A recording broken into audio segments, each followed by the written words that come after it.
A-N-E-E, knee, no, knee. H-O-N-E-S-T, honest, no, honest. D-E-B-T, debt, no, it's debt. W-R-I-S-T, wrist, no, wrist. H-O-U-R, R, hour नहीं, R. Y-A-C-H-T, yacht, gnome, castle, island, honest, psychology, park, plum, muscle, Wednesday. तो अब बताइए आज के इस class में हम क्या पढ़ने वाले हैं? So today we are going to discuss silent letters in English. As you can see in the screen, K-N-E-E, knee. इसमें क्या साइलेंट है? K. Then honest. Honest में क्या साइलेंट है? H. साइलेंट लेटर की कुछ लिस्ट देख लीजिए आप लोग। जैसे silent letters include A, B, C, D, E, G, H, K, N, L, P, S, T, U and W, while silent letter combinations include GH, and each one of is associated with its own rules and exceptions. सबके अपने own rules होते हैं कि कौन सा letter कहाँ silent होगा और कुछ एक्सेप्शंस भी होते हैं, तो हम आगे उसे वीडियो में डिस्कस करेंगे। ये आप देखिए कि साइलेंट लेटर्स होते क्या हैं। तो ऐसे लेटर्स जो स्पेलिंग लिखते टाइम अपीयर तो होते हैं लेकिन वो पढ़े नहीं जाते हैं। जैसे मैंने आपको स्टार्टिंग में ही एग्जांपल्स दे दिए थे, जैसे K-N-E-E, नी, तो उसमें हम K लिख रहे हैं लेकिन जब हम उसका प्रोनाउंसिएशन करते हैं तब वो नी होता है, नी नहीं होता, तो K उसमें साइलेंट रहता है। ठीक है, अब मैं आगे आपको एक चीज़ बता देती हूँ जो जनरली आपको लोग नहीं बताते हैं कि आखिर आपने कभी सोचा है कि आखिर साइलेंट लेटर्स जो होते हैं वो मतलब होते ही क्यों हैं? कि जब पढ़ना नी था तो N-E-E, नी भी तो लिख सकते थे ना, K-N-E-E, नी लिखने की ज़रूरत ही क्या थी? तो मैं आज आपको इसका रीज़न भी बता देती हूँ। आई नो कि मोस्ट ऑफ द लोगों को इसका रीज़न डेफिनेटली नहीं पता होगा। इसका पहला रीज़न तो ये है कि जो साइलेंट लेटर्स हैं वो साउंड कॉम्बिनेशन का पार्ट होते हैं, तो इसलिए हम ये यूज़ करते हैं। इसके अलावा जैसे आपको मैं बताऊं, जैसे हमारी लैंग्वेज हिंदी है ना, हम मोस्ट ऑफ द मतलब इंडियन जब इंडिया में रहते हैं तो मोस्ट ऑफ द लोगों की जो लैंग्वेज है, मदर टंग है, वो हिंदी है। तो जो हमारी हिंदी है उसे हम बोल तो रहे हैं कि हमारी हिंदी लैंग्वेज है, लेकिन अगर आप उसको रियलिटी में देखने जाएंगे तो हम सिर्फ वो प्योर हिंदी नहीं बोलते हैं, उसमें हम उर्दू, अरबी, फ़ारसी, डिफरेंट लैंग्वेजेस के जो वर्ड्स होते हैं ना, वो सारी वर्ड्स को हम इंक्लूड करके हिंदी बोलते हैं। तो अगर बेसिकली देखा जाए तो हमारी हिंदी लैंग्वेज जो है वो एक हिंदुस्तानी लैंग्वेज है। ये मैंने कहीं पर हिस्ट्री में पढ़ा था, महात्मा गांधी ने ये चीज़ बताई थी कि जो हमारी लैंग्वेज है वो हिंदुस्तानी है, बेसिकली हिंदी नहीं है। तो वैसे ही जैसे कि हमारी लैंग्वेज में बहुत सारे अदर लैंग्वेजेस के वर्ड्स इंक्लूड हैं, ठीक उसी तरह से जो इंग्लिश लैंग्वेज है उसमें भी ऐसा ही था। उसमें भी ग्रीक, फ्रेंच, लैटिन, अलग अलग लैंग्वेजेस के जो वर्ड्स हैं ना वो इंक्लूड हैं। उन सारे मतलब वर्ड्स में आई मीन लैंग्वेजेस की वोकैबुलरी को लेकर के भी इंग्लिश के वर्ड्स फॉर्म किए गए हैं। तो एक ये भी रीज़न है। और फिर क्या है कि साथ के साथ जैसे पहले एग्ज़ाम में आपको बता देती हूँ कुछ और चीज़ें। जैसे कि देखिए पहले के टाइम पर क्या होता था, जैसे कि 70s 80s, तो ये जो प्रोनाउंसिएशन होते हैं ना वर्ड के, वो हमेशा एक जैसे नहीं रहते हैं। जैसे आपने कभी सुना होगा कि जैसे ऑक्सफोर्ड डिक्शनरी है तो उसमें बहुत सारे वर्ड्स को हटा दिया गया, बहुत सारे न्यू वर्ड्स को ऐड किया गया। वो होता है ना कि समय के साथ चेंजेस ज़रूरी होते हैं, तो बस आप इसे भी कुछ इसी तरह से समझिए। तो ये जो साइलेंट लेटर्स हैं तो मे बी जब 70s 80s या 90s में हो सकता है जब वो लिखे जाते हों, जैसे TAL के टॉक पढ़ते हैं अभी तो हम इसे, बट अगर हो सकता है जब वो पहले लिखा जाता हो तो मे बी उसे टॉल्क ही पढ़ा जाता हो। तो वही बोल रही हूँ कि जो प्रोनाउंसिएशन भी है ना वो डिफरेंट तरीके से और धीरे धीरे एरा बाय एरा या over the period of time change होता रहता है। तो दैट्स वाई जो हम आज ये लेटर्स देखते हैं मे बी स्पेलिंग से प्रोनाउंसिएशन किसी वर्ड का हो सकता है वो उस टाइम पे उसे डिफरेंटली प्रोनाउंस किया जाता हो, उसकी पूरी स्पेलिंग पढ़ी जाती हो, लेकिन वो over the period of time change हो गया। तो दिस इज़ द रीज़न कि हम क्यों ये पढ़ते हैं, मतलब साइलेंट लेटर्स जो हैं वो क्यों साइलेंट होते हैं किसी एक पर्टिकुलर वर्ड में। अब मैं आपको A to Z पूरे साइलेंट लेटर्स बताने वाली हूँ। तो ध्यान से इस वीडियो को देखिएगा और आप ये साइलेंट लेटर पढ़ने के बाद जो आपकी इंग्लिश है वो और ज़्यादा बेटर हो जाएगी, मतलब आप रीडिंग ठीक से कर पाएंगे, आपको पता होगा कहाँ पर कौन सा लेटर साइलेंट है। कभी कभी तो ये एक्सरसाइज के फॉर्म में भी आ जाता है ना, मतलब छोटे बच्चों के लिए। बाकी अगर कोई जैसे और भी लोग इस वीडियो को देख रहे हैं तो उनके लिए ये बहुत ज़्यादा यूज़फुल होने वाला है। तो चलिए स्टार्ट करते हैं। मैं आपको रूल्स बताऊंगी और साथ ही साथ एग्जांपल्स भी बताती चलूँगी। Words with silent letter A, इसमें दो रूल्स हैं। पहला, often silent after E at the end of the words, मतलब जब लास्ट में वर्ड्स के एंड में ई आता है। और दूसरा, A silent in the words that end in ICALLY।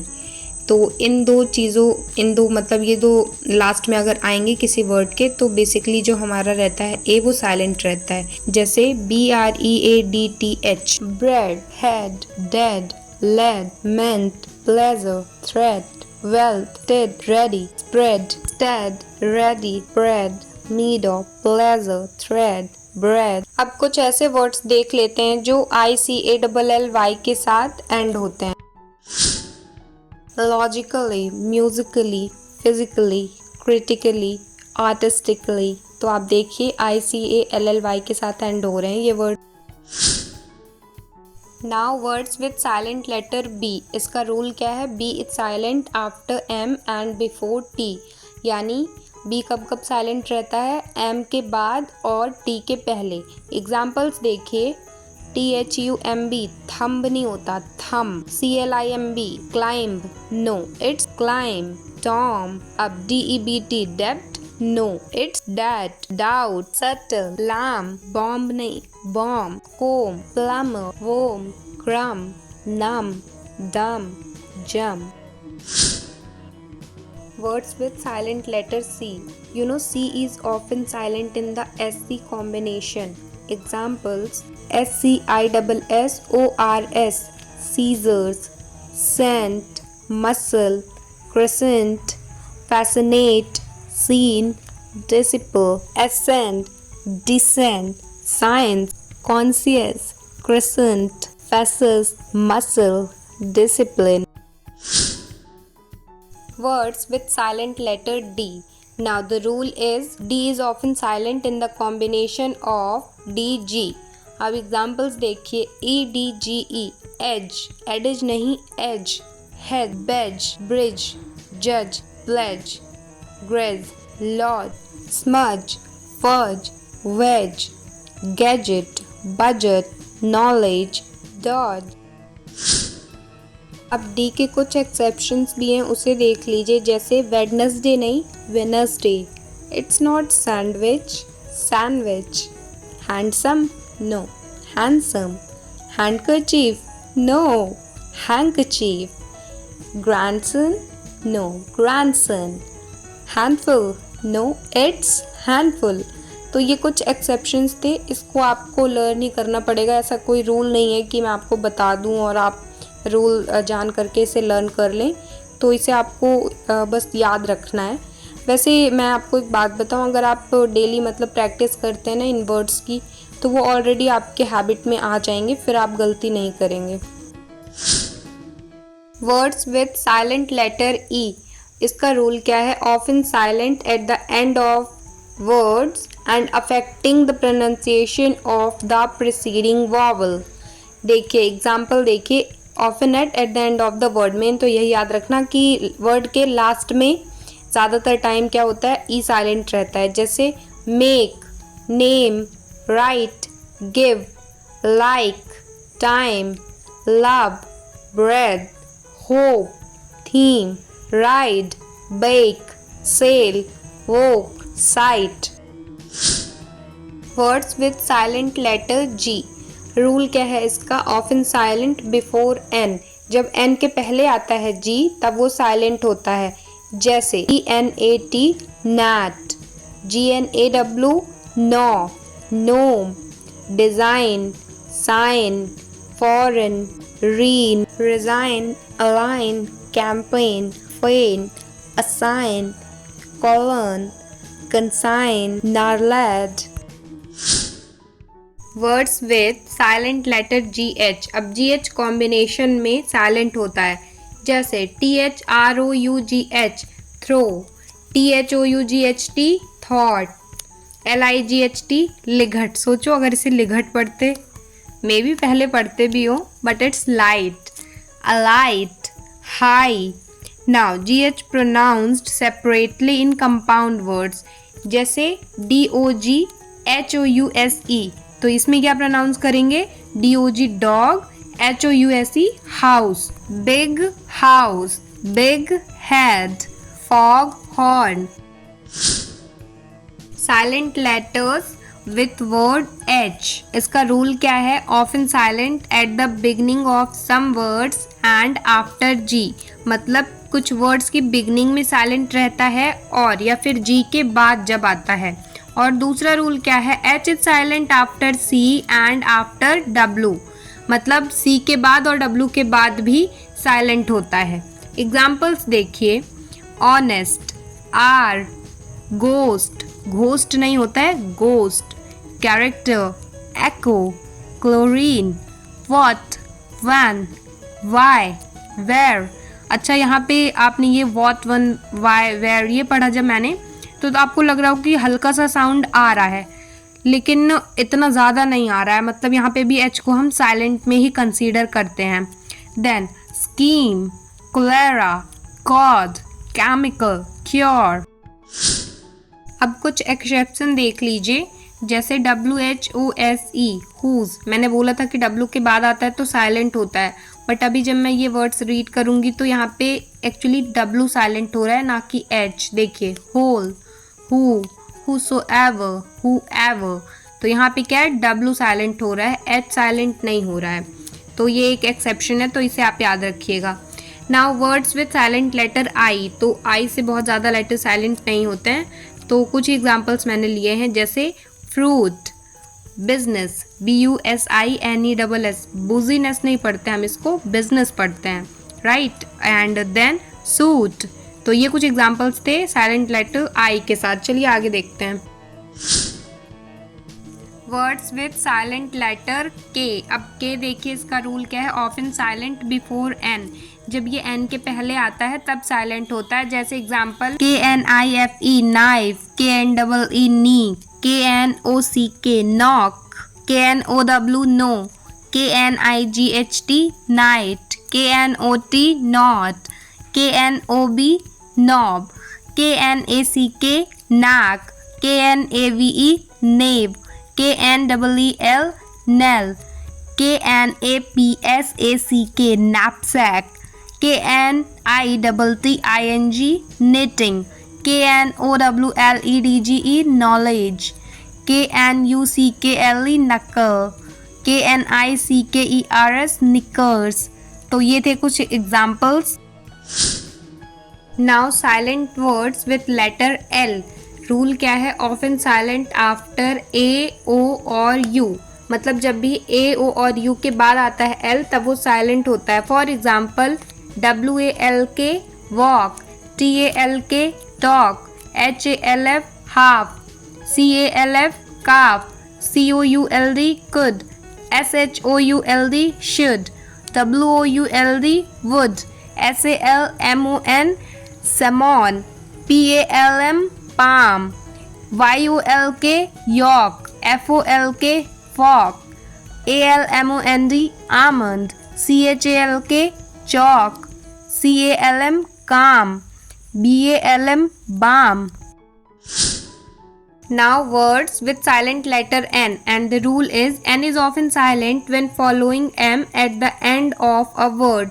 Last में जब M आता है तब N साइलेंट होता है। जैसे autumn, HYMN hymn, COLOUMN column, DAMN dam, SOLEMN solemn, CONDEMN condemn, HYMENEAL hymeal, COLOUMNAR colmar, GOVERNMENT government, KILN kill, DAMNATION damnation, LIMN limb, HYMNAL hymal, COLUMNIST columnist, SOLEMNITY solemnity. Words with silent letter O. Rule is often silent in the combination of EO and OU. जब भी EO और OU के combination में आता है O letter तब ये silent होता है. जैसे LEOPARD leopard. It's not leopard, it's leopard. Then PEOPLE people. GEOPARDY jeopardy.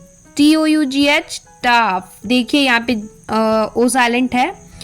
TROUBLE trouble. DOUBLE double. ROUGH rough. Words with silent letter P. Now P is often silent before S, N and T. मतलब जब P, S, N और T के पहले आता है तब ये silent होता है. जैसे example PNEUMONIA. It's pneumonia, not P pneumonia. तो निमोनिया. PSALM साल. PSYCHIC psychic. PSYCHOTIC psychotic.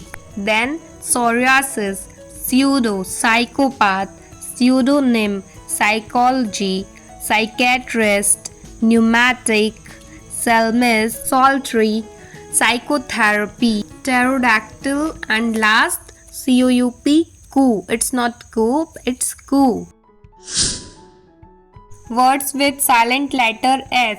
The rule is often silent before L and T. जब भी L और T के पहले आता है S तब हमेशा साइलेंट होता है. जैसे ISLAND island, AISLE isle, ISLE isle, DEBRIS debris, PRETENTIOUS pretentia, viscount. And some other words are also that. तो आप इन वर्ड्स को रीड कर लीजिएगा. आई मीन कुछ तो आपको खुद से भी प्रैक्टिस करनी चाहिए. अगर मैं सारी चीज़ें बोलकर बता दूंगी तो आप के प्रैक्टिस करने के लिए क्या बचेगा. मतलब मैंने आपको रूल बता दिया है और इसके पहले मैंने आपको इतने सारे वर्ड्स भी प्रोनाउंस करके बताए हैं. तो अब ये जो आगे के वर्ड्स हैं ना, तो ये आपका टास्क है कि आपको एक बार ये सारे वर्ड्स सब खुद से प्रोनाउंस करके देखने हैं कि आप कुछ सीख भी पा रहे हैं या नहीं. Words with silent letter T. Now T is often silent in words ending in STEN or often T is silent before L. मतलब लास्ट में STEN से वर्ड एंड हो रहा हो या फिर T के पहले L आ रहा हो तब T लेटर साइलेंट होता है. जैसे LISTEN listen, CASTLE castle, CHRISTMAS Christmas, SOFTEN soften, fasten, whistle, ballot, bustle. आगे के एग्जाम्पल्स आपको खुद से रीड करने हैं. ये भी आपका एक टास्क है. मतलब मैं कुछ वर्ड्स रीड नहीं कर रही हूँ क्योंकि वो आपको मैं वर्क के लिए दे रही हूँ. आपको खुद से प्रैक्टिस करनी है. मतलब जो मैंने आपको रूल बताया है, जो प्रोनाउंसिएशन मैं आपको करके बता रही हूँ, आपको क्लियर हो रहा है कि नहीं. तो आपके टेस्ट या प्रैक्टिस के लिए आप अपनी नॉलेज आगे जो वर्ड्स दिए गए हैं उन्हें रीड करके उन्हें प्रोनाउंस करके चेक कर सकते हैं. चलिए आगे देखते हैं. Words with silent letter U. Now the rule is often silent after G and before a vowel. यानी कि G के बाद साइलेंट होता है और किसी वॉवल के पहले.